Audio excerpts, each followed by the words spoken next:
మన ప్రభువు, మన రక్షకుడైన యేసుక్రీస్తు వారి పుణ్యనామంలో వీడియో చూస్తున్న సహోదరులందరికీ నాకు వందనం తెలుసుకుంటున్నాను.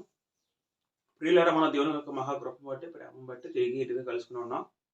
అందుని బట్టి మన తండ్రి దేవుని మన నిరంతరము కృతజ్ఞతలు చెల్లింపబోతులమే ఉన్నాం. ప్రియులారా, మనము పరిశుద్ధాత్మ గురించి అనేక అంశాలు నేర్చుకున్నాం. దేవుని యొక్క చిత్తం బట్టి, ఆయన కృపను బట్టి మనం అనేక లోతైన ఆత్మ సంగతులు మనం దాదాపుగా నేర్చుకుంటూ వస్తున్నాం. అనేక అంశాలు నేర్చుకున్నాం పరిశుద్ధాత్మ గురించి.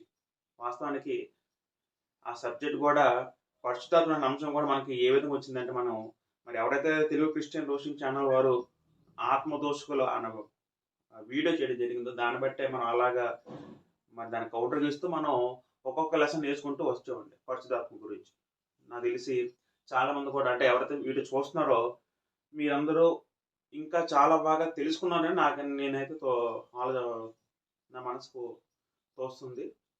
ఇదేంటో కూడా పరిశుద్ధాత్ముడు అనే అంశం గురించి చాలా కష్టతరమైనది, క్లిష్టతరమైనది బైబిల్లో. ఆ అంశం మనం అందరూ ధ్యానించాలండి. లేకపోతే మనందరం తప్పు త్రోవలకు వెళ్ళే అవకాశం ఉంది. అది ప్రియులారా, పరిశుద్ధాత్మ గురించి మన వల్ల మరి ఆఖరిగా ఒక పాఠం ఉండిపోయింది. అది కూడా నేను మీకు చెప్పేస్తే ఇంకా పూర్తిగా పరిశుద్ధాత్ముడు అనే అంశం గురించి పూర్తిగా మనం సంపూర్ణంగా చేసిన వారమే అవుతాం. ఇంకా పరిశుద్ధాత్మ గురించి మరి ఇంకే డౌట్స్ ఉండవు, మరి ఇంకే భేదాభిప్రాయాలు ఉండవని నేను అనుకుంటున్నాను. మరి ఆఖరిగా పరిశుద్ధాత్మ గురించి ఆఖరి పాఠం ఏంటో పిల్లారా, మనం చదువుకుంటాం. మత్తయి సువార్త 12వ అధ్యాయంలో అక్కడ యేసుక్రీస్తు ఒక మాట చెప్తారు. ఏమంటే, ఆత్మ విషయమైన దూషణ అనే పదం చెప్పడం జరిగింది. దాని గురించి మనం వాళ్ళ పాఠం నేర్చుకుంటాం. ఆత్మ విషయమైన దూషణ.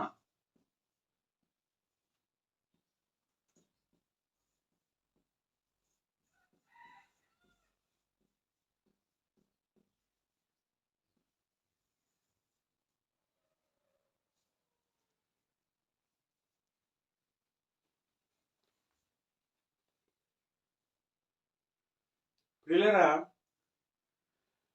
ఆత్మ విషయమైన దూషణ అనే అంశం గురించి నేర్చుకుందాం వల్ల ఇది చాలా ఇంపార్టెంట్ అండి. ఎందుకంటే యేసుక్రీస్తు సందర్భంలో మన సందర్భం చదువుకున్న వాక్యం మత్తయి సువార్త 12వ అధ్యాయము 31, 32 చదువుకుని అక్కడ, కాబట్టి నేను మీతో చెప్పున్నది ఏమనగా, జాగ్రత్త వినాలి. ఇక్కడ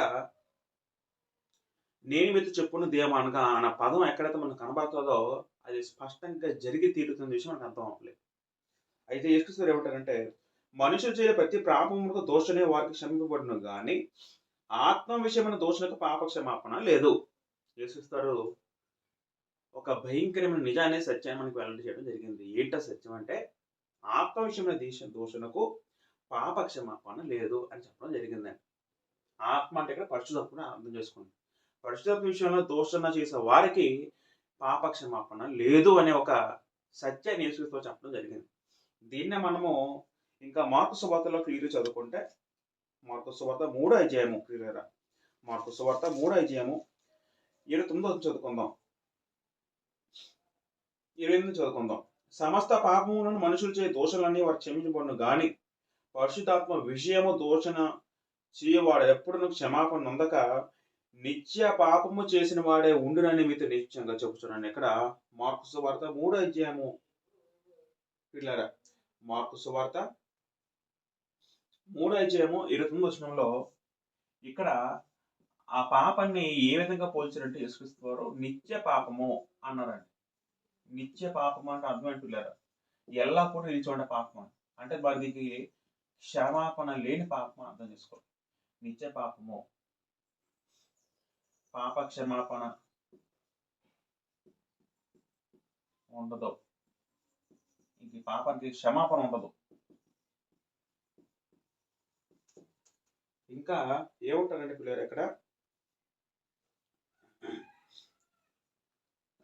ఇదే మాట మనం ఒకసారి మనము మళ్ళీ మత్తయి సువార్త వద్దాం. మత్తయి సువార్త 12వ అధ్యాయంకి వస్తే ఇక్కడ ఇది నిత్య పాపము అని మార్కు సువార్త చెప్తే, మత్తయి సువార్తలోనే ఇది పాప క్షమాపణ ఉండదు అని చెబుతూ, మళ్ళీ మత్తయి సువార్త 13వ అధ్యాయం 32 చదువుకుంటే, మనుష్య కుమారునికి విరోధముగా మాట్లాడడానికి పాప క్షమాపణ కలదు కానీ పరిశుద్ధాత్మ విరోధం మాట్లాడే ఈ యుగమందేను రాబో యుగమందేను పాప క్షమాపణ లేదు. ఈ యుగము రాబో యుగం అంటే అర్థం ఏంటంటే, ఇంక మరి మర్చిపోవడం, ఇంకా పాప క్షమాపణ ఆ వ్యక్తి మనకి ఉండదు అని ఇంకా స్పష్టంగా చెప్పడం జరిగిందండి. రాబోయే యుగంలో ఉండదంటే అది చాలా కఠినమైన మాట. కాబట్టి మరి ప్రతి ఒక్కరు కూడా దీని గురించి మనం ఒకసారి తెలుసుకోవాలండి. ఎందుకంటే యేసుక్రీస్తు కఠినంగా మాట చెప్పారంటే పిల్లారా, పాప క్షమాపణ లేని పాపం అంటే అది ఒక శపితమైందండి. ఒక శాపగ్రస్త స్థితి అండి అంతా కూడా. ఒకసారి మనం ఆలోచించగలిగితే ఇప్పుడు మన ఇంట్లో కరెంట్ ఉంటదండి. కరెంట్ డేంజరస్సే. ఇప్పుడు కరెంట్‌ని పాపంతో పోల్చామనుకోండి. మనకు తెలుసు కరెంట్ ముడితే షాక్ కొడతది.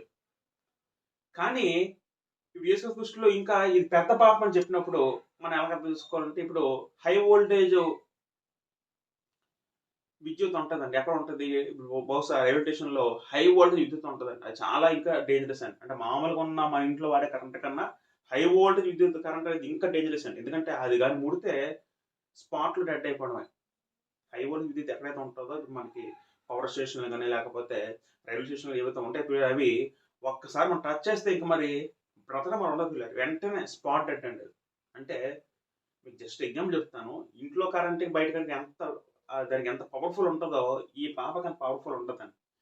ఈ పాప జోలికి మీరు వెళ్ళొద్దు. వెళ్తే నిత్య పాప కింద వస్తారు. అది ఇంకా డేంజరస్ పిల్లర్. కాబట్టి మనం దీని గురించి మనము ఆలోచించాలి. నాకు కూడా చిన్నప్పటి నుంచి ఏంటా పాపం అన్న ఒక కోరిక ఉంటది. ఏంటి తెలుసుకోవాలన్న ఉత్సాహం ఉండేదండి. అసలు ఏంటి ఆ పాపం ఏంటి? అంటే ఏ విధంగా పాపం బడుతులవుతారు? అంటే ఎవరైనా పరిశుద్ధాత్మని ఒక మాట అంటే ఈ పాప కింద వస్తారా? లేకపోతే పరిశుద్ధాత్మ కించపరిస్తే లేదా పరిశుద్ధాత్మని ఒక మాట దూషిస్తే నీ మాట కింద వస్తది. మనం అవన్నీ కూడా ఇప్పుడు ఆలోచిద్దాం. అయితే ప్రియులారా ఇక్కడ మనం జాగ్రత్తగా గమనిస్తే వాస్తవానికి దేవదూషణ అన్న పదం మనం చదువుకున్న ప్రియులారా ఇప్పుడు మాకు సోతలోనే ఇప్పుడు దూషణ అన్న పదం అంటే ప్రియులారా మనకి జాగ్రత్త వింటే దేవదూషణ పదం ఉందండి. దేవదూషణ అంటే దేవుణ్ణి దూషించడం. దూషించడం అంటే తిట్టడం. దీన్ని ఇంగ్లీష్‌లో అంటే దీనికి యాక్చువల్లీ ప్రియులారా జాగ్రత్తగా గమనిస్తే దేవదూషణ పదానికి గ్రీక్‌లో 2 పదాలు రాయబడ్డాయండి. మొదటగా బ్లాప్టో అనే పదం వాడబడితే రెండోదిగా ఫేమ్ అనే పదం వాడబడింది.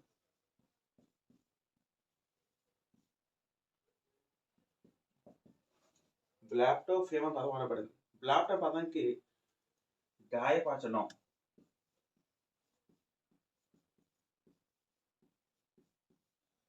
ఫేమ్ అనే పదానికి మాట్లాడడం.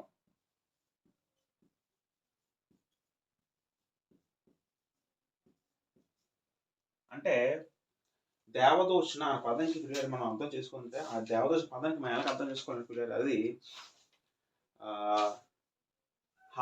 గాయపరిచే విధంగా మాట్లాడడం. లేదా మరొక విధంగా చెప్పాలంటే దేవునికి విరోధంగా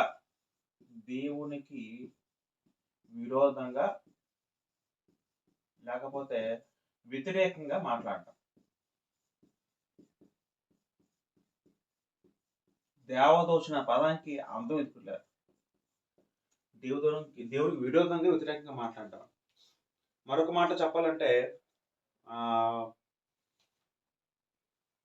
పరిశుద్ధమైన వస్తువులు పరిశుద్ధమైన దాన్ని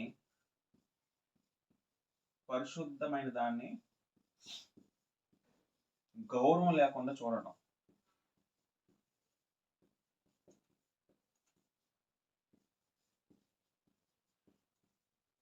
వీళ్ళైన వాస్తవానికి పాత నిబంధనలు కూడా ధర్మశాస్త్రంలో ఒక ఆజ్ఞ ఏంటంటే ఎవరైనా దేవుడికి దోషం చేస్తే ఆ వ్యక్తికి ఆ జనుల్లో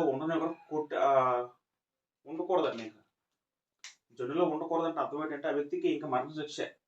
పాత నిబంధనలు కూడా ధర్మశాస్త్రం ఎవరైతే దేవుని దూషిస్తారో ఎవరైనా దేవుని తిడతారో ఆ వ్యక్తికి ఇంకా మరణ శిక్ష ఆ కాలంలో కూడా. అంటే మన జాతి గమనిస్తున్నారా దేవదూషణ అనేది అది ఒక పాపం కింద వస్తుంది.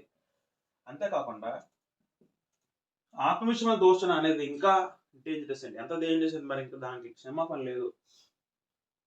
క్షమాపణ లేని పాపన గ్రంథం మన స్పష్టంగా సెలవు వస్తుంది. అయితే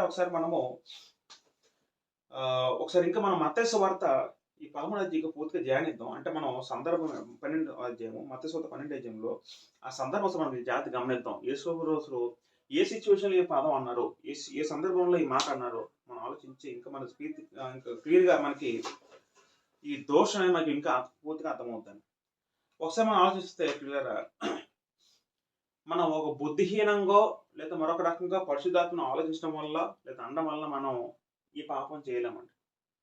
వాస్తవానికి ఈ ఆత్మ విరోధం పాపం అనేది ఏ విధంగా మనకి అంటుతుంది, ఏ విధంగా తగులుతుంది అంటే మనం బుద్ధిహీనంగా మాట్లాడడం వల్ల కాదు గానీ, మన సందర్భం బట్టి జాగ్రత్తగా ఆలోచించగలిగితే మనకు ఇంకా మరికొన్ని విషయాలు తెలుస్తాయి. మత్తయి సువార్త మనం 13 మత్తయి సువార్త మనం 12 అధ్యాయంకి వెళ్ళిపోతాం. వాస్తవానికి 12 అధ్యాయం సిట్యుయేషన్ ఏంటంటే మత్తయి సువార్త 12 అధ్యాయంలో 22 చదువుకుంటే అక్కడ సందర్భం అక్కడి నుంచి స్టార్ట్ అవుద్దండి. అప్పుడు దెయ్యం పట్టిన గుడ్డివాడును, మూగవాడైన ఒకడు ఆయన వద్దకు తేబడెను.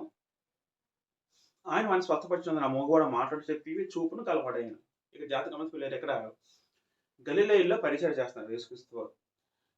అంటే గలిలయ పరిచయలు ఆ కాలంలో గలిలయ దేశంలో పరిచయం అయిపోయిన తర్వాత ఆయన బహుశా కపెర్నహూముకు వచ్చిన సందర్భంలో జరిగిన సంఘటన ఇది. అయితే అక్కడ ఏమి నేర్పిల్లారా, ఒక వ్యక్తి ఏమో దెయ్యం పట్టింది. ఆ వ్యక్తి గుడ్డివాడు, మూగవాడట. అయితే గుడ్డివాడు, మూగవాడైన ఆ వ్యక్తిని స్వస్థపరిచినప్పుడు దేవుడు అంటే యేసుక్రీస్తు స్వస్థపరిచినప్పుడు వెంటనే అక్కడ ఏం జరిగిందంటే 3 అంతల అద్భుతం జరిగింది. 3 అద్భుతాలు జరిగాయి. ఏంటా 3 అద్భుతాలు అంటే జాగ్రత్తగా గమనిస్తే జాగ్రత్త వినాలి. యేసుక్రీస్తు వారు దెయ్యం వెలగొట్టినప్పుడు 3 అద్భుతాలు జరిగాయి. ఏంటంటే మొదటగా గుడ్డివాడు చూచేలా, గుడ్డివాడు చూచేలా అద్భుతం జరిగింది. 2 మూగవాడు మాట్లాడేలా అద్భుతం జరిగింది. మూగవాడు మాట్లాడేలా అద్భుతం జరిగింది. 3వదిగా దెయ్యమేమో వెళ్ళగొట్టబడింది. ఈ విధంగా 3 అద్భుతాలు జరిగాయి. దెయ్యము వెళ్ళగొట్టబడింది.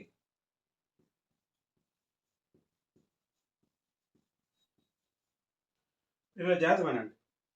ఇక్కడ ఈ 3 అద్భుతాలు అనేవి వెళ్ళగొట్టడం జరిగింది. అప్పుడు వెంటనే 23వ వచనంలో అందుకు ప్రజలందరూ విస్మయం ఉంది, ఇది దావీదు కుమారుడు కాడా అని చెప్పుకొనుచుండిరి. అప్పుడు ప్రజలందరూ ఏమో ఆశ్చర్యపోయారు. ఇది కళ్ళ ముందు జరిగిన ప్రక్రియ. ఏదో రహస్యంగో లేదా ఇంతకు ముందు జరిగించి ఇలా చూపించి చెప్పడం కాదు కానీ ఇది కళ్ళ ముందు అందరి ముందు జరిగిన సూచక క్రియ. అందరూ చూస్తున్నారు. ఆ వ్యక్తి అబ్నార్మల్ గా ఉన్నాడు, దెయ్యం పట్టిన వ్యక్తిగా కనబడుతున్నాడు. ఆ వ్యక్తికి స్థితి కూడా బాగాలేదు, ఆరోగ్య పరిస్థితి బాగాలేదు. కానీ ఆ వ్యక్తి గుడ్డిపడుకుంటే చూస్తున్నాడు. స్వస్థపరచబడిన తర్వాత మోగవాడు కూడా మాట్లాడుతున్నాడు. దెయ్యం కూడా వెళ్ళగొట్టబడింది. ఈ 3 అద్భుతాలు జరిగిన తర్వాత జనులందరూ విస్మయం పొంది వాళ్ళు చెప్పుకుంటారు. ఏం చెప్పుకుంటారంటే ఈ మరి దావీదు కుమారుడు కాదా అని. దావీదు కుమారుడు ఇలాంటి అద్భుతం ఎలా చేయగలరు? వాళ్ళు ఇంకా సందేహం వచ్చి ఆశ్చర్యపోతున్నారండి. ఎంత అద్భుతం వాళ్ళు ఇంకా మాట్లాడుకుంటున్నారండి. ఈ సందర్భంలో ఇక్కడ జాగ్రత్త గమనిస్తే 24వ వచనంలో పరిసయ్యుల మాట విని, పరిసయ్యులు అంటే ఎవరు? యూద మతంలో ఒక తెగ. యూద మతంలో నాకు తెగ స్టార్ట్ అయిపోయింది. అప్పుడు ఆ కాలంలో యేసుక్రీస్తు రాకముందు యూద మతంలో ఎవరైతే అవలంబిస్తున్నారో వాళ్ళు 3 తెగలుగా విభాగించబడ్డారు. పరిసయ్యులు, సద్దుకయ్యులు, శాస్త్రుల కింద ఉన్నారు. ఈ పరిసయ్యులు కొంచెం నిష్ట కలిగిన తెగండి. వీళ్ళు ఎలాగంటే మేమే మాకే అంతా తెలుసు, మాకు ఎక్కువ జ్ఞానం ఉంది, మేమే భక్తి పోరులో ఉన్న బ్రాహ్మణులు ఉండేవారు. అయితే ఆ పరిసయ్యులు అనే వారు ఆ మాట విని వాస్తవానికి ఈ పరిసయ్యులు ఎవరైతే ఉన్నారు వాళ్ళు ఎంతసేపు యేసుక్రీస్తు వారి మీద అసూయ ఈర్ష్యతో రగిలిపోతున్నారు. ఎందుకంటే యేసుక్రీస్తు వారు ఎప్పుడైతే భూలోకంకి వచ్చి పరిచర్య ఆరంభించారు అప్పటి నుంచి కూడా వాళ్ళకి యేసుక్రీస్తు వారు వాళ్ళకి విరోధం అయిపోయారు. ఎందుకంటే జనులందరూ కూడా ఆయన వెంబడిస్తున్నారు, జనులందరూ కూడా యేసుక్రీస్తు వారిని నమ్ముతున్నారు, ఈయనే మెస్సీని నమ్ముతున్నారు. కానీ పరిసయ్యుల మటుకు వీళ్ళు యేసుక్రీస్తు వారిని పూర్తిగా నమ్మటం లేదు, విశ్వసించట్లేదు. ఎందుకంటే వీళ్ళ వల్ల మా యొక్క గౌరవం తగ్గిపోతుంది, మా యొక్క ఫేమ్ తగ్గిపోతుంది, వీళ్ళ కుళ్ళు కుతంత్రాలతో వీళ్ళు ఆలోచిస్తారండి. అలాగా వీళ్ళకి ఏం చేస్తారంటే యేసుక్రీస్తు వారు అనేక నిందలు కూడా మోపుతూ వస్తారండి. మన ఉదాహరణకి మత్తయి సువార్త 11వ అధ్యాయంలో 9వ వచనంలో అక్కడ అంటారండి వీళ్ళు. మత్తయి సువార్త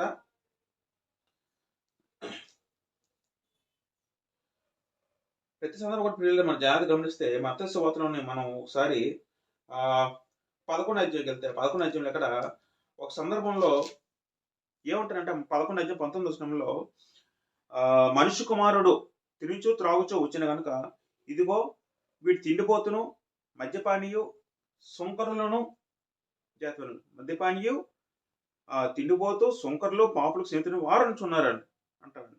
అయినను జ్ఞానము దానికి బట్టి తీరిపోతుందని ఇక్కడ సందర్భంలో ఆలోచించగలిగితే అక్కడ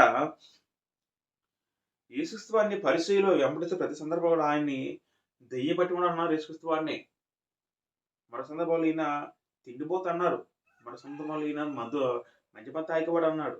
సుంకరులు పాపులు అనేక రకాలుగా అలాగా యేసుక్రీస్తు వారిని నిందిస్తూ అనేక మాటలు అంటూ వచ్చారండి.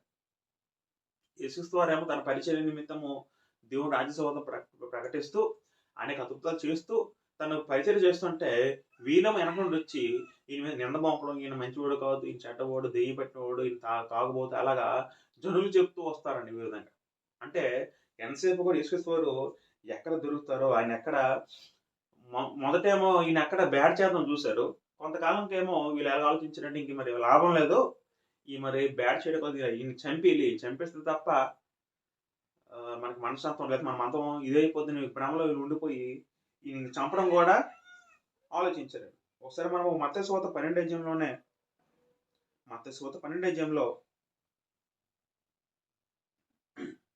ఇక్కడ కూడా సబ్బాతు అనే దాన్ని మొదటి మనం చదువుకున్న పిల్లలు మత్తయి సువార్త 12 అధ్యాయంలో మొదటి భాగంలోనే అక్కడ ఏముంటుంది పిల్లలు జాగ్రత్త గమనిస్తే అక్కడ విశ్రాంతి దినప్పుడు సబ్బాతు పాటించకపోతే అప్పుడే వీళ్ళు ఆయన నిందమోపలు చూసి అప్పటి నుంచి కూడా ఎలాగ సంహరింతమో ఒకసారి మనము మత్తయి సువార్త 12 అధ్యాయం 14 చదువుకుంటే అంతటా పరిసయ్యులు వెలుపలకు పోయి ఆయనను ఎలాగ సంహరింతమో అని ఆయన విరోధంగా ఆలోచన చేశారు.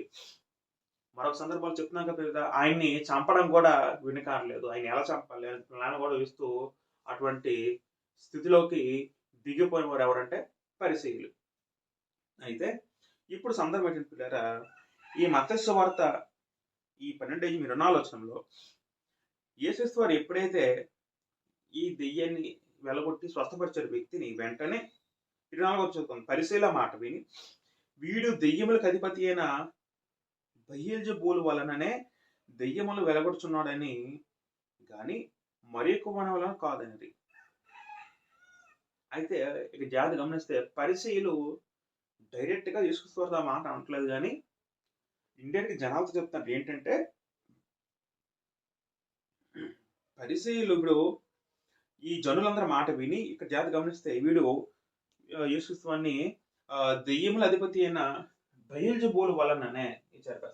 ఇక్కడ జాగ్రత్త గమనిస్తే పరిసయ్యులు ఏమంటారంటే ఇప్పుడు ఈ సందర్భంలో యేసుక్రీస్తు వారిని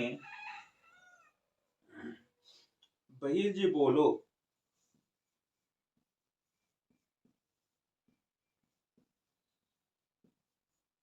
అంటే అర్థం ఏంటండి?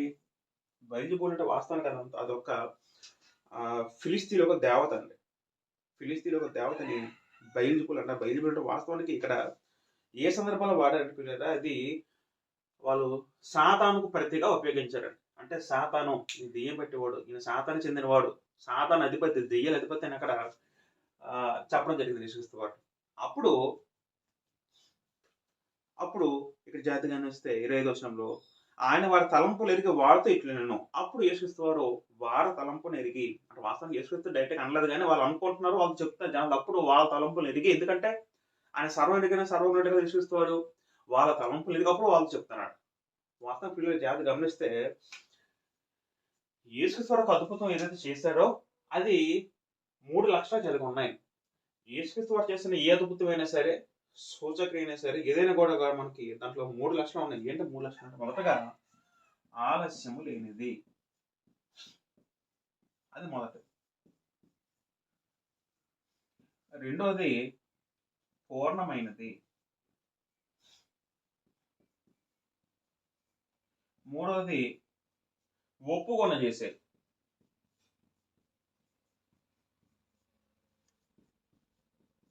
ఆ కాలంలో యేసుక్రీస్తు వారు చేసిన అద్భుతానికి ఉన్న 3 లక్షణాలు ఏంటంటే ఆలస్యం లేదంటే అర్థం ఏంటి? ఒక దెయ్యాన్ని వెలుపు అనగానే వెంటనే వెళ్ళిపోయేది దెయ్యం. ఆయన ఏమన్నా గుడ్డివాడిని చేతులు పెట్టి స్వస్థపరిచి వెంటనే గుడ్డివాడు చూపుకుంది వాడు. అది వెంటనే జరిగే ప్రక్రియ. ఫ్రాక్షన్ ఆఫ్ సెకండ్స్ లో జరిగిన ప్రక్రియ. అంటే ఆలస్యం లేదని విషయం అర్థం చేసుకోవాలి. రెండోది పూర్ణమైనది. పూర్ణమైన అర్థం ఏంటంటే ఇప్పుడు దెయ్యం వెలుపు అన్నప్పుడే ఆ దెయ్యం వల్ల ప్రభావం కొంచెం ఉండడం, పూర్తిగా వెళ్ళకపోవడం కాదు. అటువంటి సిచ్యువేషన్ కాదని. గుడ్డివాడు కళ్ళు తెరబడ్డాయంటే పూర్తిగా కొంచెం అంటే కొంచెం కళ్ళు సగమే తెరబడ్డాయి, ఇంకా సగం తెరబడలేదు, సగమే బాగుపడింది, సగం బాగుపడలేదు, ఇటువంటి మాటలు ఎక్కువ. పూర్ణంగా స్వస్థపరచబడటం అని అర్థం చేసుకోవాలి. ఒప్పుకొచ్చిన అర్థం ఏంటంటే ఇంకెవడ కూడా దాంట్లో ఇది జరగలేదు అన్నకు వీలు లేదండి. కళ్ళెదురుగా జరిగింది. అది మరి ఇంకా ఎవడ ఒప్పుకోవాల్సిందే అన్నట్టు. దీంట్లో ఇంక ఒప్పుకోకపోవడానికి అంటూ ఇంకేం లేదండి. అది జరిగే క్రియ ఏదైతే ఉందో ఖచ్చితంగా ఎవరైనా సరే అక్కడ ఆ సందర్భం ఎవరైనా ఉంటే వాళ్ళంతా ఖచ్చితంగా ఒప్పుకోవాల్సిందే. ఒప్పుకొని చేసే విషయం అర్థం చేసుకోవాలి. అయితే పిల్లలు ఇక్కడ జాగ్రత్తగా గమనిస్తే వీళ్ళేమంటున్నారు మరి పరిసయ్యులు, ఈయన సాతాను వల్ల ఇవన్నీ చేస్తున్నారు, ఈ శక్తి కాదు, ఈ గారిడీలు ఉన్నాయి, మంత్రశక్తులు ఉన్నాయి, ఆ సాతాను చెందింది అని చెప్పి యేసుక్రీస్తు నిందమవుతారు. వాస్తవానికి ఈ మాట అప్పుడే కాదండి. యేసుక్రీస్తు చనిపోయిన తర్వాత కూడా వాస్తవానికి అంటే సంఘ చరిత్ర తర్వాత యేసుక్రీస్తు తర్వాత కాలంలో కూడా ఏం చెప్తుందంటే చాలా మంది యూదులు, యూద మత నాయకులు ఈయన ఒక మంత్రగాడని, ఆయన ఇప్పుడు దెయ్యాలు పూజించేవాడు, దెయ్యాల శక్తి ఉందని కొంతమంది అప్పుడు కూడా అబద్ధబోధ చేస్తూ ఉన్నారండి.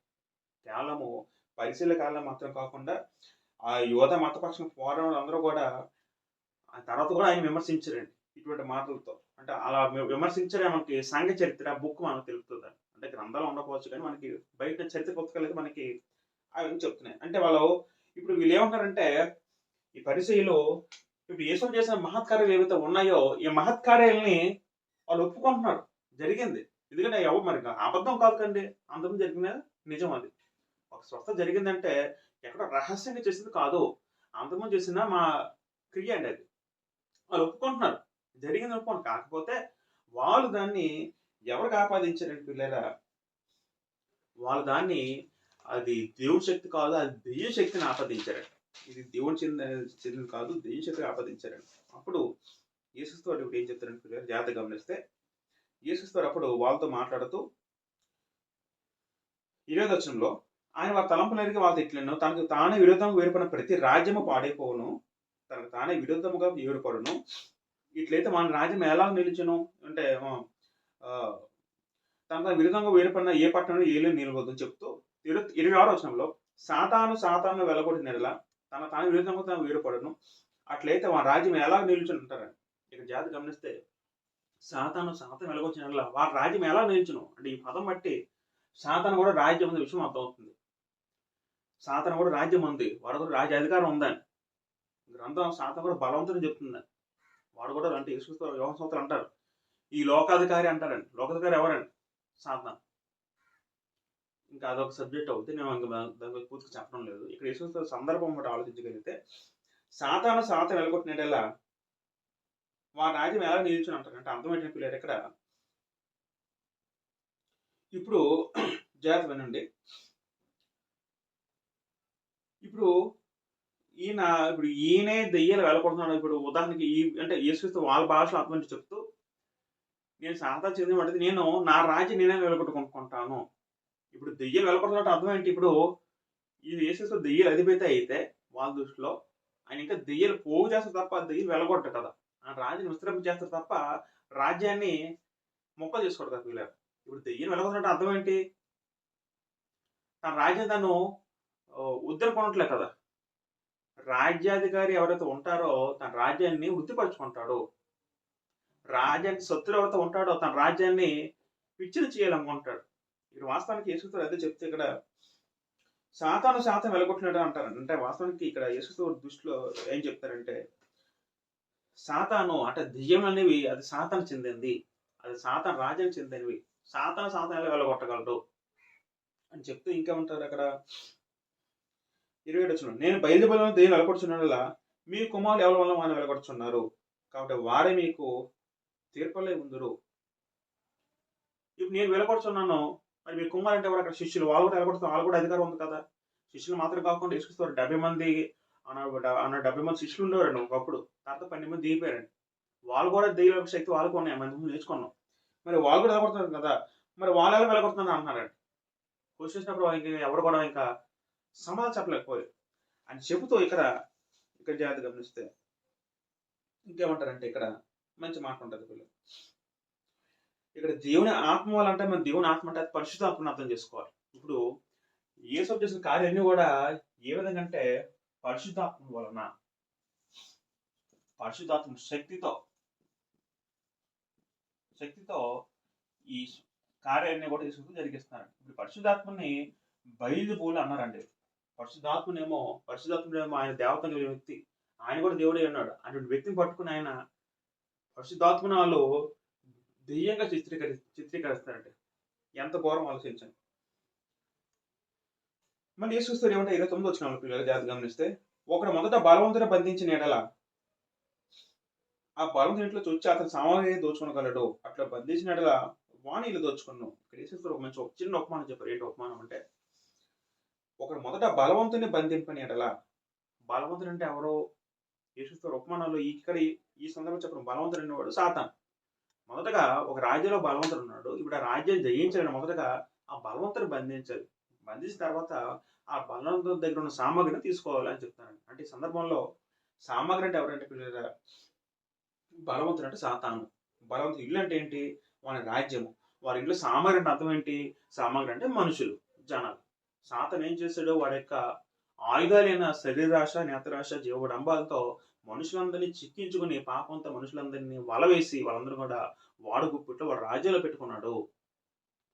అందుకే బలవంతుడు పిలబడ్డాడు. యేసుక్రీస్తు ఏం చేశారు? సాతాన్ని బంధించాడు. ముందు సాతాన్ని బంధించి వాడి దగ్గర ఉన్న సామాగ్రిని తీసుకుని పోయి యేసుక్రీస్తు తన రాజ్యాన్ని కలుపుకున్నాడు. సామాగ్రి అంటే మనుషులు.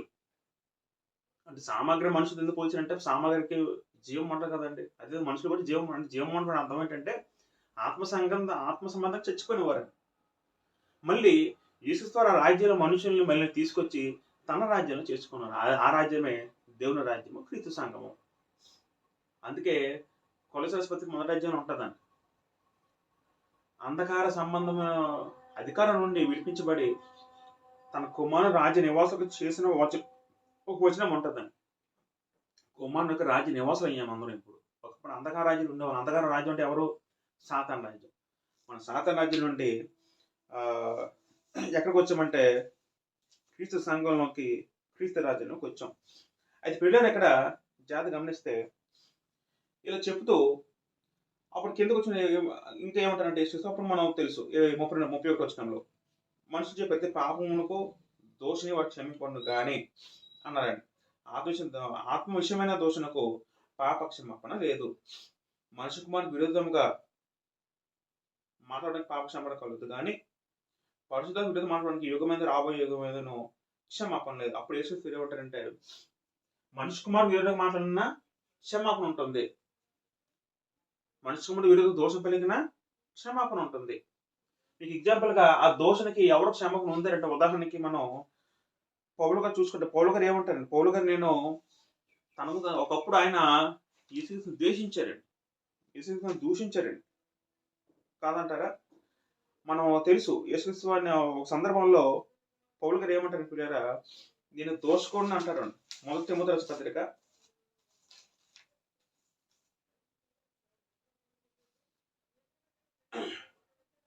2 గమనిస్తే ఒకసారి పౌలు గారు ఏమో నేను దోషకుడిని అంటారండి. ఒకసారి మనం చదువుకుంటే మొదటి తిమోతి రాసిన పత్రిక మొదటి అధ్యాయము 12 చదువుకుని పిల్లలు. మొదటి తిమోతి రాసిన పత్రిక మొదటి 12 వచ్చిన అక్కడ పూర్వము దోషకుడను, హింసకుడను, హానికుడు నేను నన్ను అంటారండి.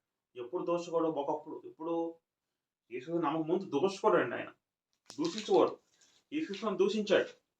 కానీ దూషించినా సరే క్రీస్తు వారు దాన్ని యేసుక్రీస్తు వారు ఆ పాపం క్షమించారండి. క్షమించి మళ్ళీ తన రాజ్యంలో చేర్చుకున్నారు. అంటే దీన్ని బట్టి ఆయన కూడా యేసుక్రీస్తుని దూషించవచ్చు అని చెప్పడం లేదు, కానీ ఆయన దూషించిన పొరపాటున బుద్ధిహీనంగా దూషించినా సరే పాప క్షమాపణ ఉంటుంది విషయం మాకు అర్థం చేసుకోవాలి. కానీ పరిశుద్ధాత్మకంగా దూషిస్తే ఇంకా వాళ్ళకి క్షమాపణ ఉండదు అనే ఒక భయంకర సత్యం చెప్పడం జరిగింది. వాస్తవం ప్రియులారా, ఎందుకు ఇలాగ ఇక్కడ యేసుక్రీస్తు సందర్భం ఈ మాట చెప్పాడంటే, ఇప్పుడు మన జాగ్రత్త గమనిద్దాం. ఇప్పుడు యేసుక్రీస్తు వారు ఇప్పుడు పరిసయ్యులు పరిశుద్ధాత్ముని దెయ్యనని చెప్పారండి. ఎవరిని? పరిశుద్ధాత్ముని దెయ్యాలకు అధిపతి, పరిశుద్ధాత్ముని హీనంగా చిత్రీకరించారు. వాస్తవానికి పిల్లలు జాగ్రత్త గమనిస్తే, ఇప్పుడు ఈ పరిసయ్యుల యొక్క హృదయము ఎంత కఠినం అయిపోయిందంటే, పరిసయ్యుల హృదయం, మనిషి అంటే హృదయం కదండి, మనిషి అంటే హృదయం, ఈ హృదయము కఠినమైపోయింది పూర్తిగా. ఏ విధంగా కఠినమైపోయిందంటే, వాళ్ళు చూస్తున్నారు కానీ ఇంకా నమ్మలేకపోతున్నారు, ఒప్పుకోలేకపోతున్నారు. ఇంక వీళ్ళకి మారుమనసు వస్తుందా? వీళ్ళు ఆలోచించండి. ఇంక వీళ్ళు మారుమనసు ఉంటుందంటే, వీళ్ళకి ఇంకా మారుమనసు ఉండదని, కఠినమైపోయిందని, వీళ్ళకి ఇంకా మారు మనసు ఉండదు.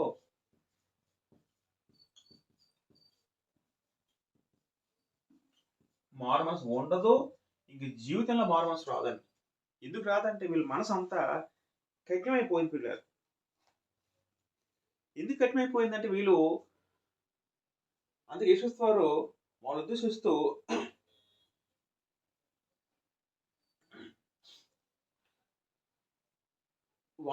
అదే అధ్యాయంలో 12:34 సర్పసంతానం విడిచి అడ్డబయలు నుండి ఎలా మంచి మాటలు పలకగలరో, హృదయం ముందు నిండు దాన్ని బట్టి నోరు మాట్లాడు కదా అంటారంటే ఇక్కడ. అంటే ఇక్కడ పరిశీలి ఉద్దేశం మాట్లాడితే ఇక్కడ వీళ్ళ హృదయం ఎలాగంటే కదా, పరిశీల హృదయం అనేది చెడుతనంతో నిండిపోయిందని, పూర్తిగా కఠినమైపోయిందని. ఇంక మరి నువ్వు దేవుడు ఒప్పుకోరాడు.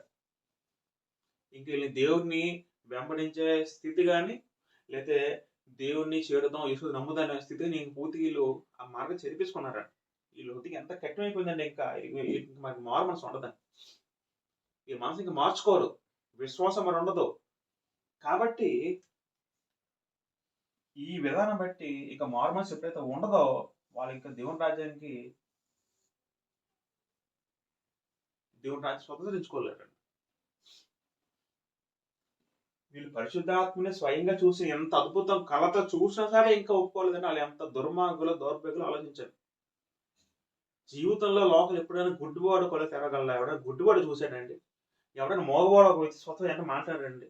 ఇప్పుడు జరిగిస్తున్నారు. ఇప్పుడు ఈ కాలంలో కూడా గుడ్డివాడు చూపోదని అబద్ధాలు జరిగిస్తారు. అబద్ధం అని అంత నిజం కాదండి. కొంత పాస్టర్లు, సేవకులు గుడ్డివాడు చూపోతున్నాడు అని అబద్ధాలతో సృష్టిస్తున్నారు ఈ కాలంలో. ఆ కాలంలో నిజంగా అద్భుతాలు అనేది ఆలస్యం లేనిది, వెంటనే జరిగేది, ఇంకోటి ఒప్పుకోవలసిందే. నేను ఒప్పుకొని అన్నాక లేదండి, కళ్ళది జరిగిన సూచక్రియ అంత జరిగిన కూడా వీళ్ళు ఒప్పుకోవాలి. ఇంకా మారుమనసు ఇంకా ఉండదు.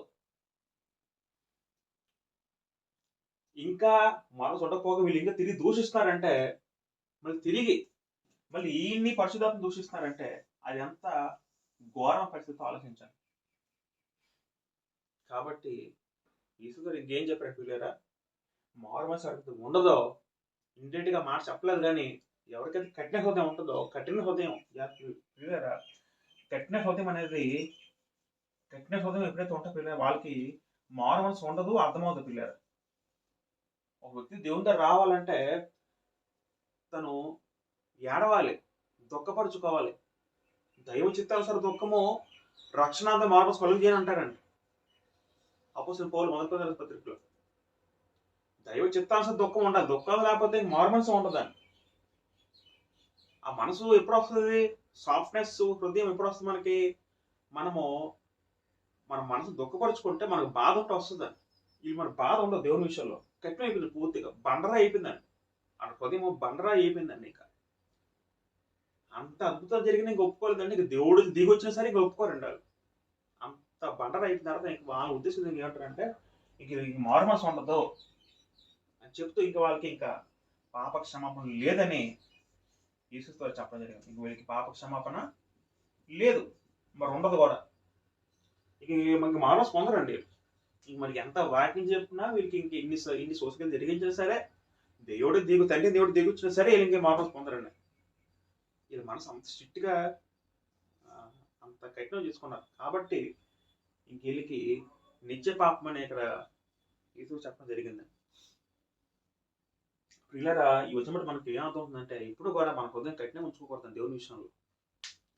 ఎవరి దగ్గర కఠినంగా ఉండు. ఎవరి దగ్గరైనా కఠినంగా ఉండొచ్చేమో. ఉండని చెప్పను గానీ, ఉండొచ్చేమో గానీ, దేవుని దగ్గర మట్టుకు మనము తగ్గింపుతో ఉండాలండి. దుఃఖపడుతూ దేవుడి దగ్గర రావాలండి. మన మనసు బాధ పెట్టుకోకపోతే, హృదయం దుఃఖపరచకుండా మన దేవుడు అర్థం అవ్వడు. మన హృదయం కఠినమైపోదు. కఠినమైపోతే మట్టుకు ఆ వ్యక్తికి నిత్య శిక్షలోకి విషయం మనకు అర్థం అవ్వాలండి. అయితే ప్రియులారా, ఆత్మ సంబంధంగా మనం కఠిన హృదయం ఉంటే ఆత్మ సంబంధం తిరిగి దేవుని దగ్గర రాలే విషయం మనకు అర్థమైంది. అయితే ఎస్పెషల్లీ ఇక్కడ చెప్పండి, ఈ ప్రత్యేక పాపం అనేది ఇప్పుడు మనం చేయలేమండి. ఇప్పుడు ఈ చెప్పబడుతున్న మాట ఎస్పెషల్లీ మనం ఈ ఆత్మ దోషం అనేది ఎస్పెషల్లీ వాళ్ళకే వర్తించబడింది. ఎవరికి ఆనాడు ఎవరైతే విమర్శించారో యేసుక్రీస్తుని పరిచయులు వారికి మాత్రమే వర్తించబడి తప్ప ఈ కాలంలో మనకి వర్తించబడదండి. ఎందుకంటే వాళ్ళ కళ్ళతో చూశారు, మనం చూడలేం. వాళ్ళ కళ్ళతో చూశారు, చెవులారా విన్నారు, అప్పుడు వాళ్ళు అప్పటికే ఒప్పుకోలేదండి, అప్పుడు కూడా నిందిస్తున్నారండి. అది దోషం తప్ప మనం ఏదో పొరపాటున అంటే అది వ్యక్తిగత దోషం అవ్వదు. జాగ్రత్త వినండి.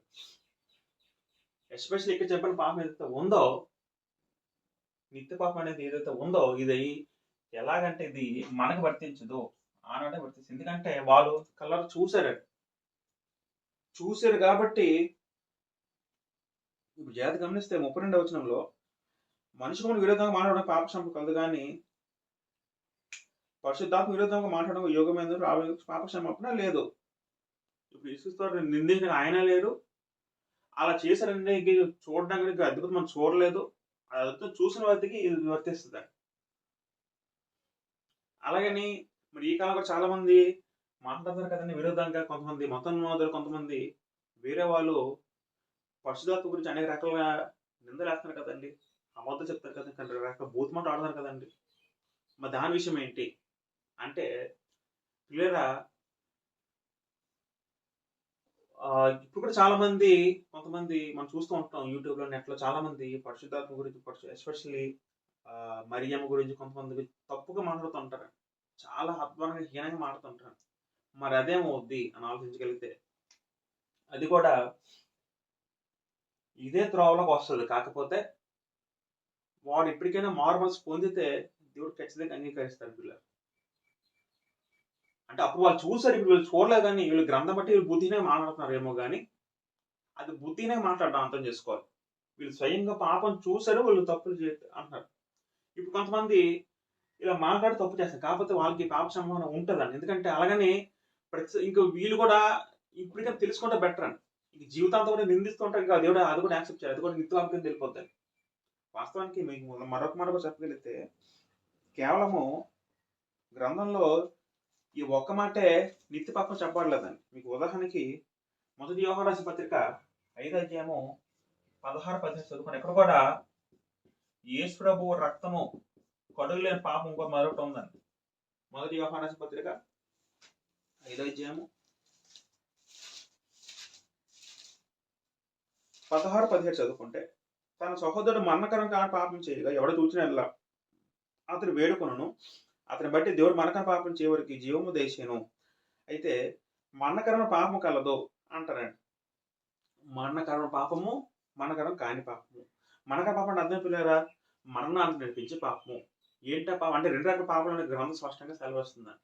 ఏంటంటే పాపం అంటే, మీకు ఇంకా స్పష్టంగా అర్థం అవ్వాలంటే మనం ఒకసారి హెబ్రీయులకు రాసిన పత్రిక 6వ అధ్యాయము 4 చదువుకుంటే, ఇక్కడ పౌలు గారు హెబ్రీయులకు రాస్తూ ఒక మాట అన్న జరుగుతుంది. హెబ్రీయుల పత్రిక 6వ అధ్యాయము 4 చదువుకుంటలేదు. ఇక్కడ ఒకసారి వెలిగించబడి పరలోక ద్వారా వచ్చి చూసి పరిశుద్ధాత్మను పాలువారే దేవుని దివ్య వాక్యం రాబోయే సంబంధ శక్తి ప్రభావం అనుభవించిన తర్వాత తప్పిపోయిన వాడు తమ విషయంలో దేవుని కుమారుడు మరలా సిలువేయచ్చు బాహడం అమ్మాపరచున్నాడు కనుక మారు మనసు పొందినటువంటి నూతన పరచడం మరలా అసాధ్యము. హెబ్రీ పత్రిక 6వ అధ్యాయము 6లో కూడా అక్కడ కూడా మళ్ళీ ఇదే మాట చెప్పలేదు, మారు మనసు మనకు ఉండదు అంటారండి. అక్కడ ఆ సందర్భం కూడా ఎవడైతే మళ్ళీ ఒక రక్షించబడి మళ్ళీ పాపాలు పడతారు వాళ్ళు కూడా మారు మనసు ఉండదండి. వాళ్ళ గతి కూడా నిత్య పాపం కింద వస్తుందండి ఇక్కడ. నిత్య పాపం అంటే మరి ఇంకా వాళ్ళు కూడా ఇంక క్షమాపణ మరి ఉండదు. మొదటి యోహాను పత్రిక 5:16 కూడా మరణకర పాపం అంటారు. అంటే అర్థం ఏంటి? వీడియో జాగ్రత్త గమనించండి. ప్రతి సందర్భం కూడా మారు మనసు చాలా ఇంపార్టెంట్. పరిశీలి కూడా మారు మనసు పొందలేదు, పాపాలు పడ్డారు. హెబ్రీ పత్రిక 6:6 కూడా మళ్ళీ పాపం చేస్తూ రిపీటెడ్గా పాపం చేస్తూ ఉంటే క్రైస్తవులైనా ఎవరైనా సరే వాళ్ళు కూడా పాపలు పడటం జరగబడుతుంది. మళ్ళీ మరణకర పాపం ఉంది. దీని కూడా కారణం మారు మనస్సు. అసలు మారు మనసు అంటే చాలా మంది అర్థం అవ్వట్లేదు. మనం వీలైతే మారు మనసు గురించి చాలా అంశాలు నేర్చుకుందాం. చాలా ఇంపార్టెంట్ సబ్జెక్ట్ అండి మారు మనసు అనేది. వీళ్ళకి మారు మనసు లేదు, క్రైస్తవులకు మారు మనసు లేకపోతే ఇంకా వాళ్ళకు రక్షణ ఉండదు. రైట్. ఈ విధంగా క్లియర్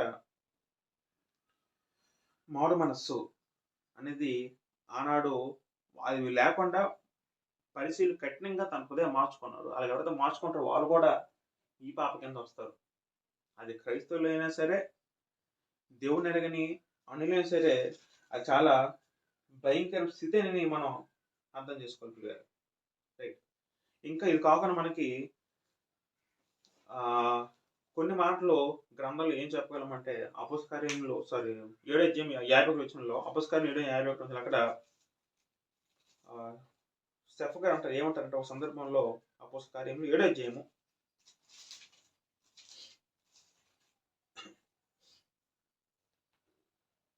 అపొస్తలుల కార్యములు 7:50 చదువుకుంటే, ముష్కరులారా హృదయం చెవులు దేవుని వాక్యం లోపరుచుకున్న వారు మీ పితరుల వల్ల మీరు ఎల్లప్పుడూ పరిశుద్ధాత్మను ఎదిరించుతున్నారు. అయితే ప్రియులారా, పరిశుద్ధాత్మకు వ్యతిరేకంగా ఉన్న పాప నిత్య పాపం ఏదైతే ఉందో అది మొదటగా పరిచయులు వాళ్ళు ఎలా చేశారంటే స్వయంగా చూసి కూడా ఒప్పుకోలేదు, వాళ్ళు ఆ లెక్కలోకి వస్తారు. అది కాకుండా మరొక సందర్భంలో మారుమనసు ఎవరికైతే ఉండదో వారు కూడా ఆ కోవలోకి వస్తారు. ఇంకా కొంతమంది కూడా పరిశుద్ధ విరుద్ధ పాపం చేస్తారండి. అది ఏంటంటే ఆలోచించగలిగితే, ఉదాహరణకి పరిశుద్ధాత్మను ఎదిరిస్తారో, పరిశుద్ధాత్మని ఎదిరించుట, ఇది కూడా మనం పరిశుద్ధాత్మ విరుద్ధ పాపను అర్థం చేసుకోవచ్చు అండి.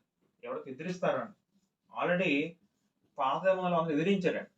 ఇశ్రాయేలు బాగా ఎదిరించినట్టు స్టెఫన్ గారు అంటారండి ఇక్కడ పరిశుద్ధాత్మ ప్రేరేపణతో అపొస్తలుల కార్యములు 7:51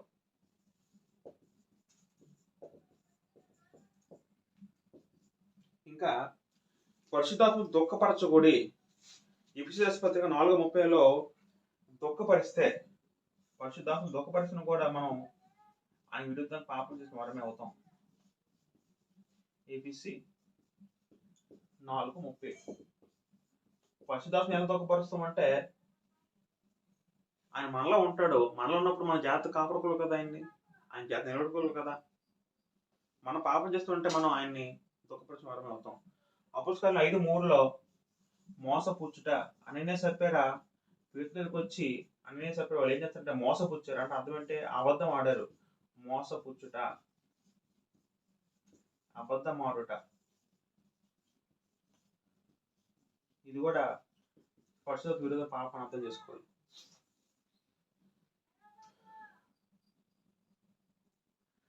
మొదటి తెస్సలోనికీయుల పత్రిక 5:19 ఆత్మ ఆర్పకుడి అంటారండి. ఆత్మను ఆర్పకుడి, మన ఆత్మను ఆర్పకూడదు అంటే అర్థం అంటే ఆత్మను మీరు తీసివేయకూడదు మీ దగ్గర నుండి. అది మనం చేయొచ్చండి. ఆత్మ మనం బ్రతికించుకోవాలన్నా మనం దూరం తీసి మన చేతిలో ఉంటుంది. పిల్లల జాతి గమనిస్తే నిత్య పాపం అనే విషయం చర్చించుకుంటున్నాం, ఆత్మవిషయం దోషం అని చర్చించుకుంటున్నాం. వాస్తవానికి ఆనాడు పరిశీలు పరిశుద్ధాత్మని దెయ్యాలకు సంబంధించి వాళ్ళు ఆ మాటకి వాస్తవంగా ఆ మాట అన్నారు, చేశారు కూడా. ఇంక వాళ్ళకి నిత్య శిక్ష, మరి ఇంకా పాప క్షమాపణ ఉండదు. ఎందుకంటే హృదయం కఠినమైపోయింది, ఇంకా మారుమనసు ఉండదు, వాళ్ళకి విశ్వాసం ఉండదు, రక్షణ కావాలన్న ఆశ ఉండదు. కాబట్టి వాళ్ళు ఇంకా మారుమనసు లేని మనుషులండి, కట్టిపరుచుకున్న హృదయం. కాబట్టి అందరూ కూడా నిత్యం చేసిన వాడు ఒక విషయం అర్థం చేసుకోవాలి. ఏదో పొరపాటు తెలియక మాట అంటే అది క్షమించబడుతుంది, కానీ మన మనసు హృదయం కఠినం చేసుకొని ఇంకా మాట అంటే మటుకు ఇంక మరి అది కూడా ఎవరైనా సరే మన హృదయం కఠినం చేసుకొని అంత దూషిస్తుంటే వాళ్ళు కూడా ఈ కోవలోకి వస్తారండి. అంతేకాకుండా ఎవ్రీ హారర్ లో కూడా ఒకసారి వెలిగించబడి మళ్ళీ తప్పిపోయి మళ్ళీ పాపాలు పడిపోతే నశించిపోతే ఆ వాళ్ళు కూడా మారుమనసు ఉన్న స్థితి వాళ్ళు కూడా ఈ కోవలోకి వస్తారు. మొదటి వ్యవహారం 5:17 కూడా మనకన్నా పాపం చెప్పబడింది వాళ్ళు కూడా ఇదే కోవలోకి వాళ్ళు కూడా మారుమనసు ఉంటారు. మెయిన్ అన్నిటికీ మూలం మారుమనసు. మారుమనసు లేకుండా ఉంటే వాళ్ళందరూ కూడా ఈ పాపం కిందకు వస్తారు. ఒకసారి గమనించండి, నిత్య పాపం అన్న పక్కన పెడితే సరే మనం ఒకసారి మన పాపం చేస్తున్నాం అంటే పాప క్షమాపణ లేదంటే చాలా భయంకర ప్రక్రియ. పాప క్షమాపణ వీళ్ళకి ఉండదు, మానసు లేకుండా ఉండదు. అన్నిటి మూలం మారు మనస్సు. పరిస్థితులు దుఃఖపరచకూడదు, మోసపరచకూడదు, ఆత్మను ఆర్పకూడదు, పూర్వం ఎదిరించారు. పిల్లరా ఇవన్నీ మన జాగ్రత్త దృష్టిలో పెట్టుకొని ఎక్కడి నుంచి మనం మారు మనసు కలిగి ఉందాం, లోకానికి విరుద్ధంగా ఉన్నాం, లోకానికి వేరుగా ఉందాం. పరిశుద్ధాత్మని అంటే మనం ఏదైనా సరే నోరుతో మనం ఎటువంటి దుర్భాష చేయకూడదు. దేవుని ఇప్పుడు దుర్భాష పలకూడదండి. ఇప్పుడు కూడా కోపంలో కూడా మాట అనకూడదు. దేవునికి ఆ విషయం మనం గమనించుకోండి. ఎవరిని అనకూడదండి. శిశువు అనకూడదు, పరిశుద్ధాత్మ అనకూడదు, దేవుని అనకూడదు. రైట్. దేవుడి మాటలు దీవించి మన హృదయాన్ని ఫలింపజేయను కాక. ఆమేన్. అందరికీ వందనాలు. ప్రభు చేస్తుంది మనం మరొకసారి మరొక ఎపిసోడ్ కలుసుకుందాం. అందరికీ వందనాలు.